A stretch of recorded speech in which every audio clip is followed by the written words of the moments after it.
Rodney Jerkins on Brandy's work ethic.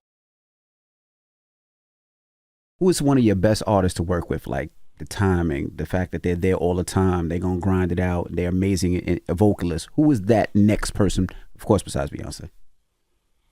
Probably Brandy, I would think. Why you say That's that? my girl. Yeah, like Take us into a session with Brandy. Yeah. It was just like with Brandy, it was the regiment that she had that was interesting, right? Especially when I was doing Never Say Never, but Full Moon especially, like she was playing tennis with Serena Williams before the session every day, right? Which was interesting. Sounds crazy. Yeah, You got so many stories, guys. Yeah, she was practicing with Serena every day, and she would come in the studio. Shout out to my man Paris Davis because he was the A&R, like a real A&R cat, right? Mm-hmm. And he was the one that said you need to be playing tennis. So he had her playing tennis early in the morning, come in the studio, and John can tell you as an artist nowadays, artists can do a song in one day. They done it in and out, a few hours, it's done. We was doing songs. It was taking us 3-4 days.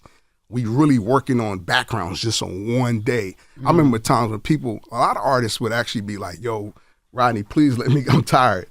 I'm like, we ain't done. Like, it's not right yet. Until we get this thing right, we're not done. Brandy was one of those artists that would go the full length and not complain about it. Mike would even sometimes complain, like, Rodney, I'm getting hoarse. Like, his vocal coach would call me, Seth Reeves would call me like, you're working them too hard, Rodney, you're working too hard. And I'm like, yo, we're working on music, working on a song, bro. Like, that's what we do. How did The Boy's Mind, was that your idea, and how did that come about? How did you get them both together? The Boy's Mind, it's funny, I was just, again, at my dad's house, and I was like playing this harp sound, and I was like, again, it goes back to studying, right? Nobody used a harp sound in urban music when they used it one way. Chucky Thompson and different producers like Dave Hall back in the day and the Untouchables, they used the harp sound like, it's called gliss, like it would come down like a gliss. I heard it and I liked the sound of it. I was like, what if I made it like rhythmic? And I broke it into rhythm. So I just started doing it, and my dad came down with a little tape recorder. He used to always have a little tape recorder. He'd be like, that's incredible. You gotta lay that. And then I laid it down. And Paris Davis, Brandy's A&R, he heard, and we recorded it on Brandy, and he was like, yo, what if we put Monica on this? And at that time, Monica and Brandy, they kind of didn't like each other. Right. It was definitely a feud between the two. Mm-hmm. And I was like, oh, that's never gonna happen.